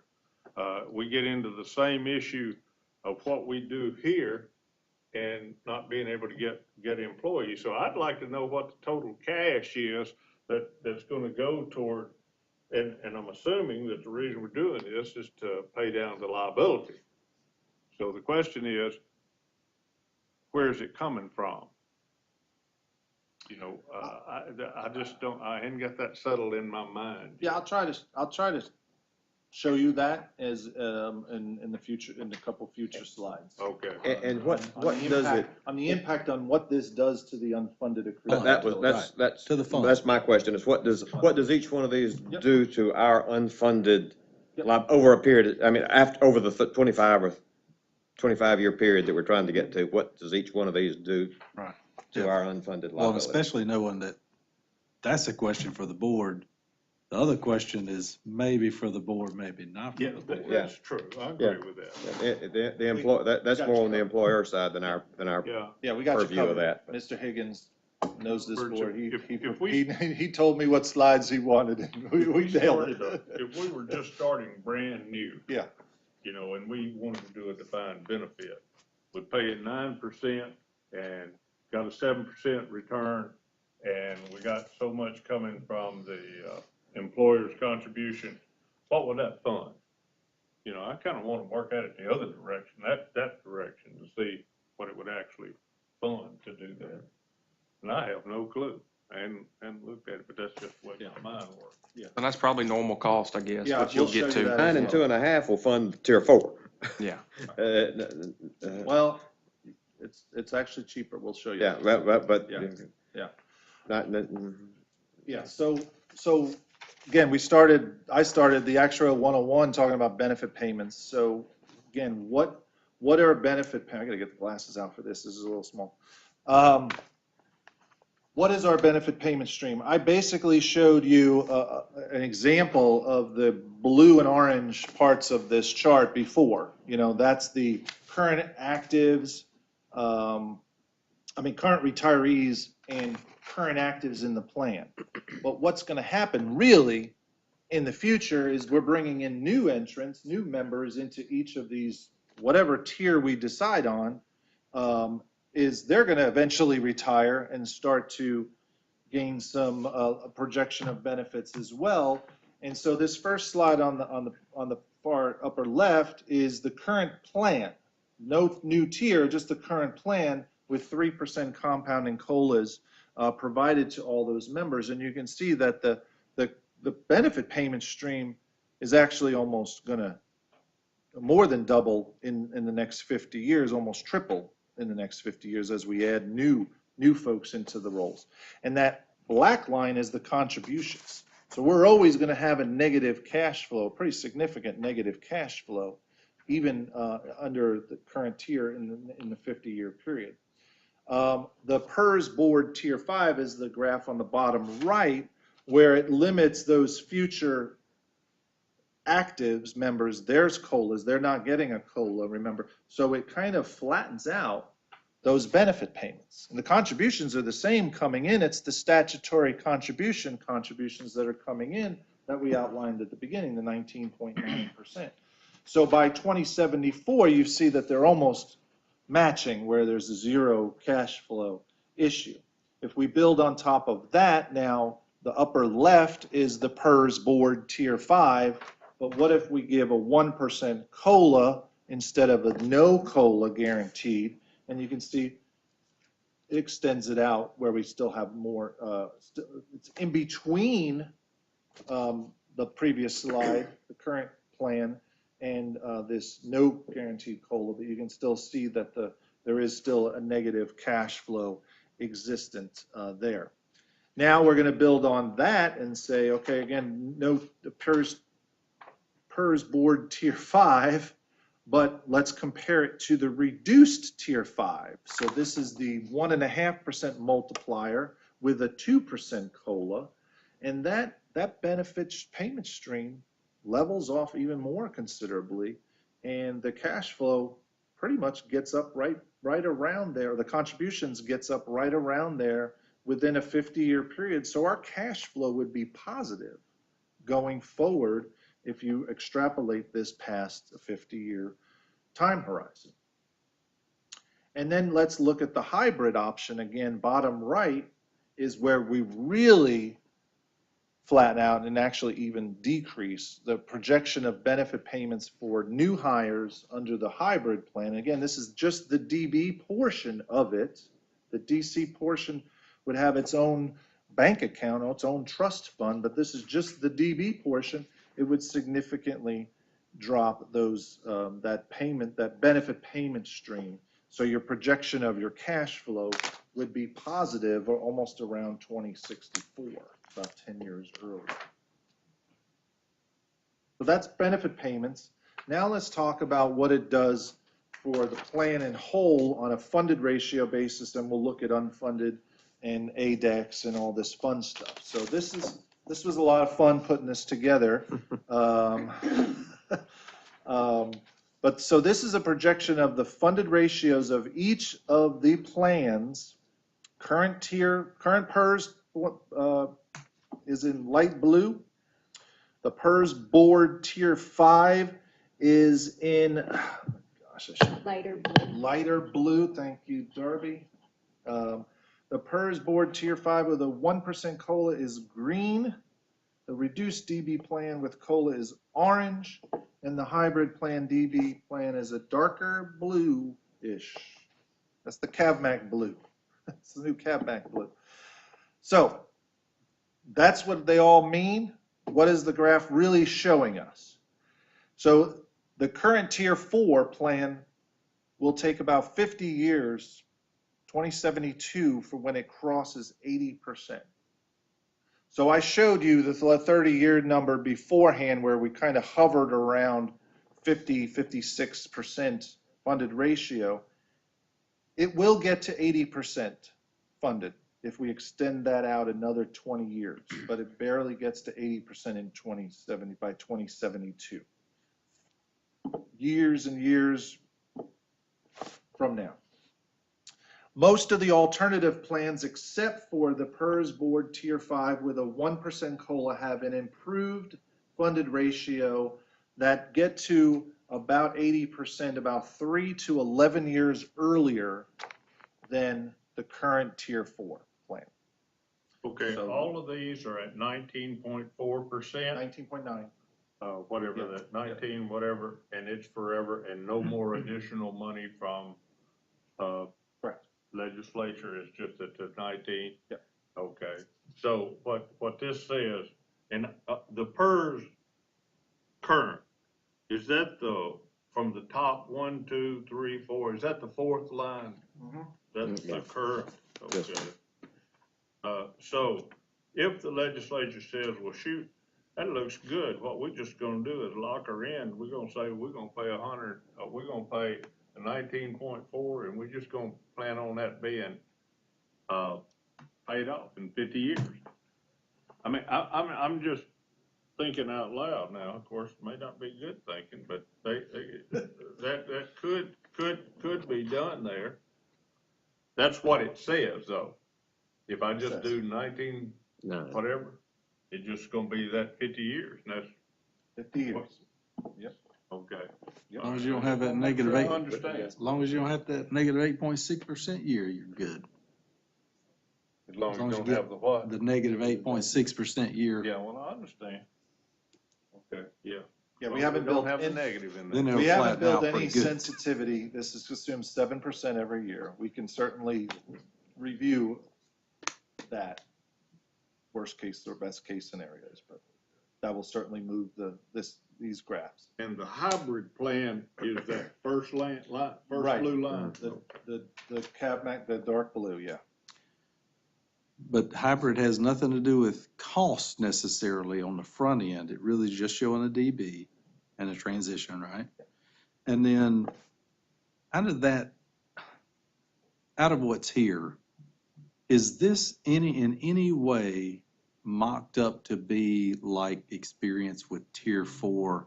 I'm gonna say attrition. I don't know if that's technically correct, but people moving from that tier to the new tier, which was, I think, much faster than was expected. More like in 10 years, what happened, it was expected to happen in 20 years, happened in 10 years. Now I'm making that up, but. It happens very quickly how the turnover in active membership is. So how do you Yeah. calculate that in here? It's the same thing. It's this, Okay. we're using the same assumptions we use now. We're using them 50 years from now. Again, that could change. You know, we can't predict what retirement patterns will look like based on a person's benefit.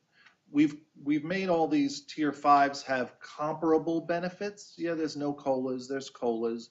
But for the most part, at retirement, most of the benefit tiers that we're designing here have comparable benefits with Social Security. You know, they're replacing a good bit of your salary. So it's a, you know, seems like a realistic benefit that PERS could provide and folks could live on. But, you know, obviously things could change. Economic things can happen to make people change their retirement behaviors. But yeah, all of the assumptions, we just kept static we didn't try to manipulate if we had a new tier, what withdrawal rates would change. That's too hard. I mean, you're putting an assumption on an assumption, and I don't like to do that. And it's really 20 years before we start seeing the, Yeah, the split, because we're running out here the next 20. If you really were to zoom down at 2044, there's a 5 to 7% change in funded ratio after 20 years, depending on which tier you use. If you're in the current versus your new one. Again, a lot of the tiers lowered the member contribution rate to 7%. If that was kept at 9%, these new tiers would look better because more money would be coming in from that new tier as well. Of course, they'd be paying a higher proportion of their benefit, So that's why we were lowered to 7%, but I'll show you those numbers in a couple of slides. Okay? But- So but let me- go ahead.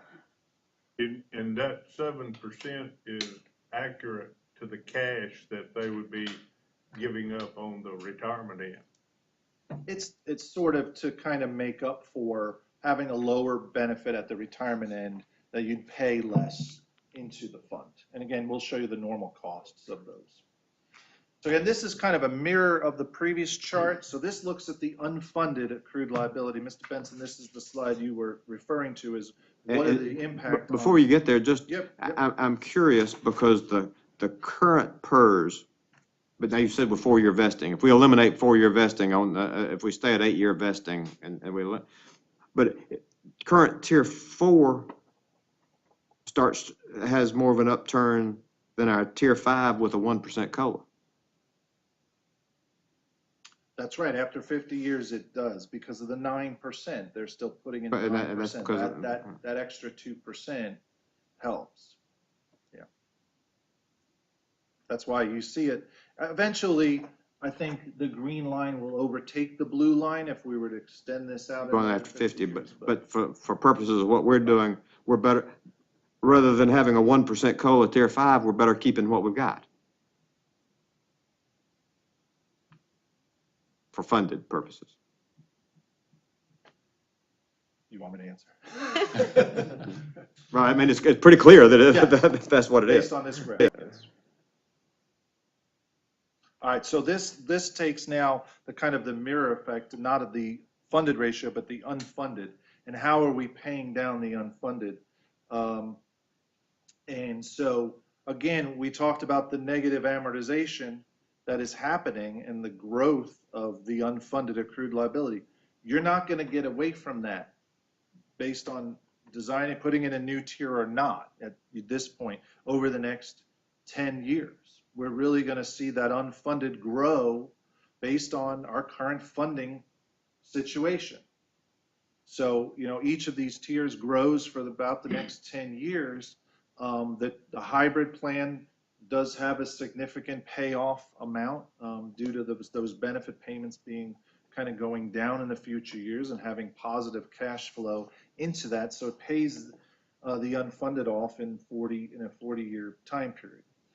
The other two, the PERS board tier 5, the current board recommended tier, pays it off in 50 years, like we showed in the funded ratio getting to 100%, and the reduced DB plan gets there a little bit earlier.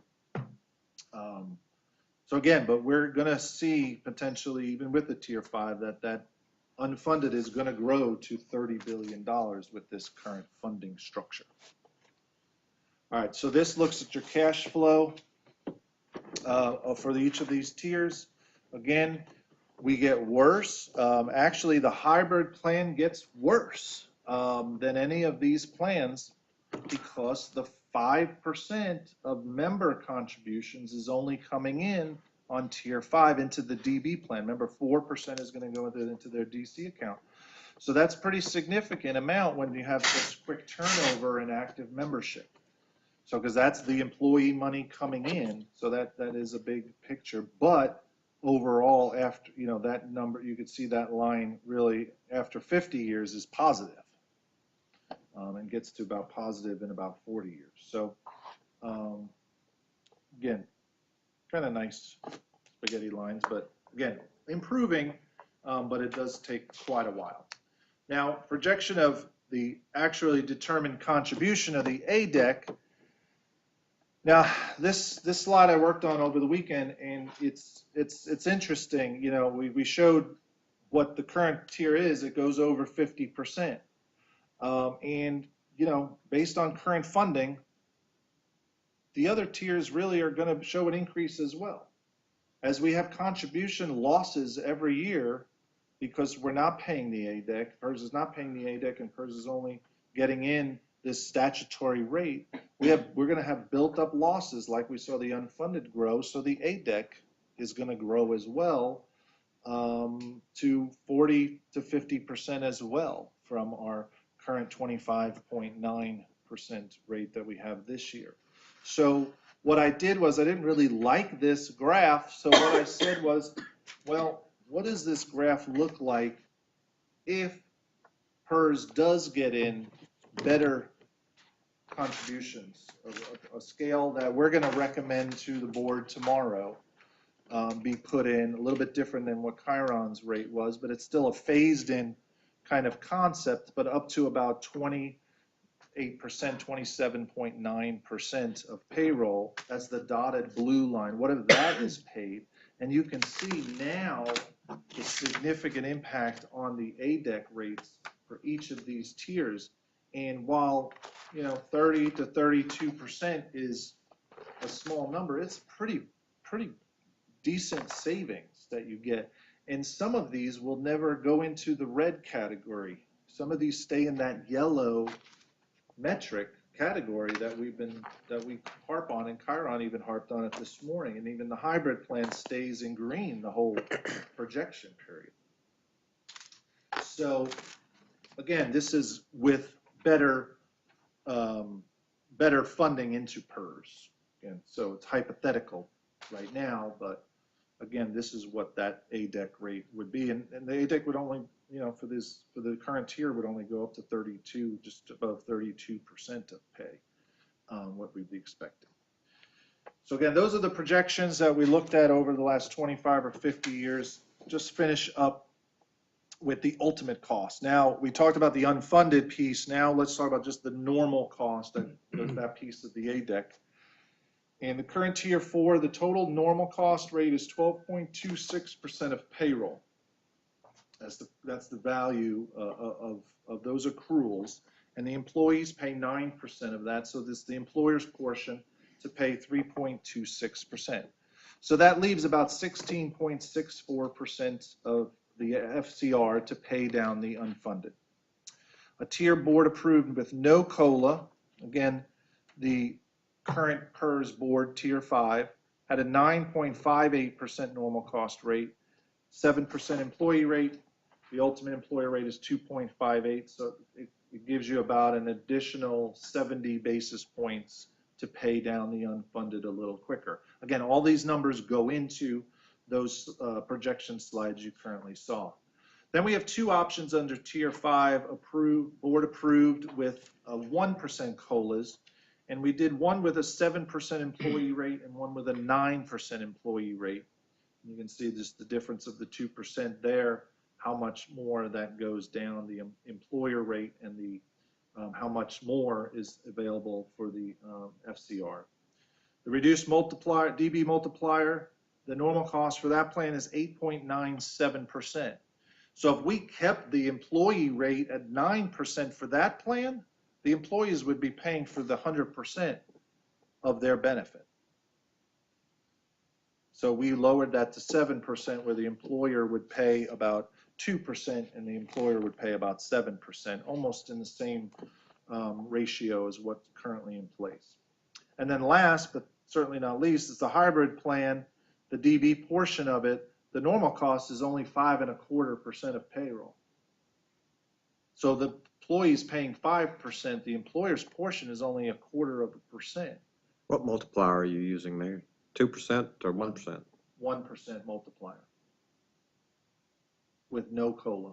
I knew there's no COLA. I just didn't remember seeing what the multiplier Yeah, it was. was 1%. That's why it's cut in half, because it's 2% versus 1%, and, it's basically cut in half.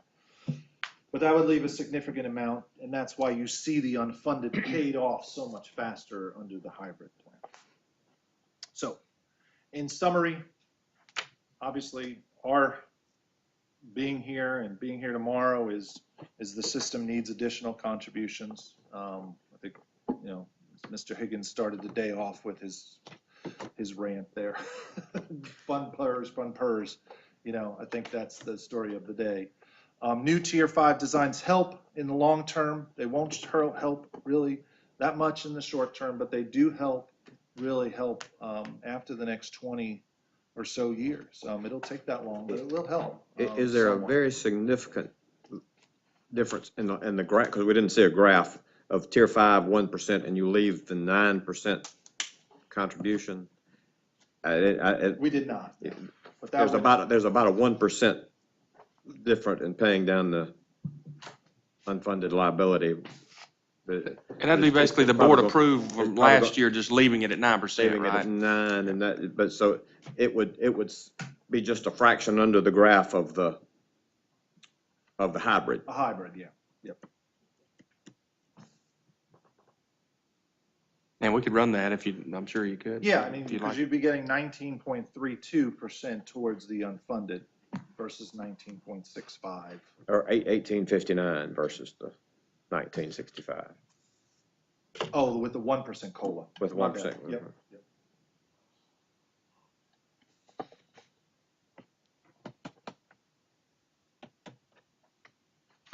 So when these are passed now, or whatever we pass, it is board recommended, not board approved. I mean, we don't have the authority to approve. Right. It's just all recommendation. But always was, I mean, Dr. The McCoy. board never- approved this as a recommendation to the legislature. That's or right. Something like that. Yeah, and I guess that's Because we the, don't have the authority anymore to do that. right, well, never did. We never did on this. Never did on that. Yeah. I think this is, and I think that's the real question here is,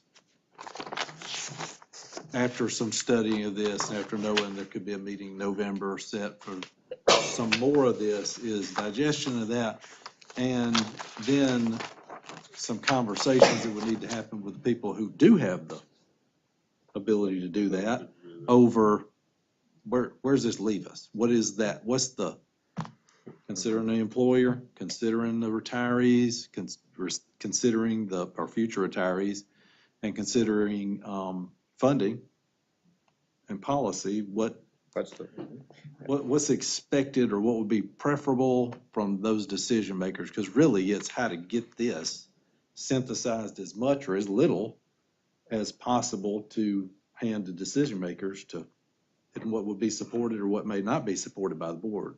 That's my thought anyway. I'm just looking at the hybrid versus this 1% COLA.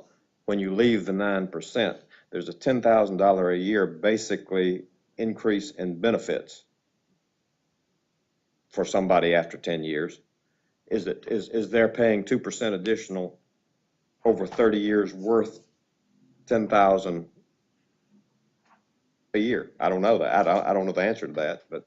Well, and is it worth it from the employer From standpoint the- to pay down that UAL? Yeah. Because now they're funding 2% less on the employee, on that, That's right. on that current cost. Mhm.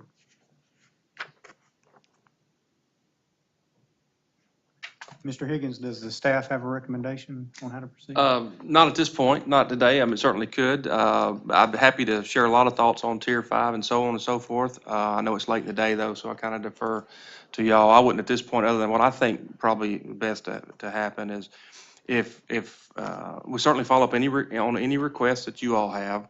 But I would think between now and November, it'd be good for House and Senate and PERS leadership to discuss what could be, what does that group want to review or consider or study, and then we would all do that and come forward with recommendations at that time. I do recommend an appropriate Tier 5 as I have before, as I have before, so, but no specific recommendations today, other than considering what the board and other legislative leadership may want to consider. And another thought to the hybrid Tier 5, which there's been some discussion of, is, with the pattern as is there where people don't stay, then they have portability with the other, and they can leave it to it is something they can leave to somebody else. Is that more of an enticement than a? That's right, and to what you and Mr. Breland said, there are pros and cons to each approach, depending on how it's designed, and ultimately, it is up to the state as the sponsor and the employers to design the benefit structure, and we just carry out the benefits as they're designed in law. Obviously, we should be involved. We're an expert on the system. It would behoove them to work with us and vice versa. But there are pros and cons to both. It just depends on. And those numbers are interesting on the two, how close a couple of them are. If you leave the 9% contribution. My memory fails me. Didn't you propose a pretty decent hybrid plan last year? That is correct. At one point, we've studied it often, pretty extensively the last 5, 6, 7 years. Going back a few years, there was some analysis of hybrids and cash balance plans and also reduced DBs and things of that nature. And the most recent iteration I think you're alluding to was a choice between a reduced DB and a hybrid, and that had the hybrid component. So you're correct over the last couple of years. And thank you for doing this too, by the way. Certainly, And I think Yeah. I think there's somewhat of in working together, in my mind, it's sort of like if the policymakers decide this is good, whatever, if the board supports this or wouldn't be opposed to any of these, then they may have all they need. I don't know. We'll see. But is to not lock it into that one thing that was the Tier 5 that was proposed last year, where somewhat of hands are tied impliedly that we may be opposed to anything but that, which may not have been the case, but, at this point, that's all that was sent over to them for consideration. It could be seen that way, so. One little quick thing too, and I hate to go backwards, but I feel like I want to. I mentioned it could be a good step for House, Senate, and PERS leadership to work together. Well, certainly that would include the governor's office if and when they're ready. I just used the legislative body since that's the starting process in legislation. Again, sorry to go back, but I definitely would not intend to leave them out. That's all. I would think that each group has a different outcome in mind.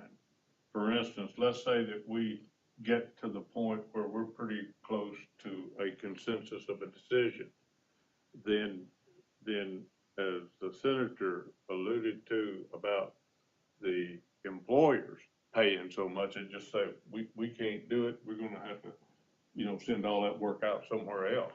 Okay, then what happens at Dr. Rutledge's place when he says,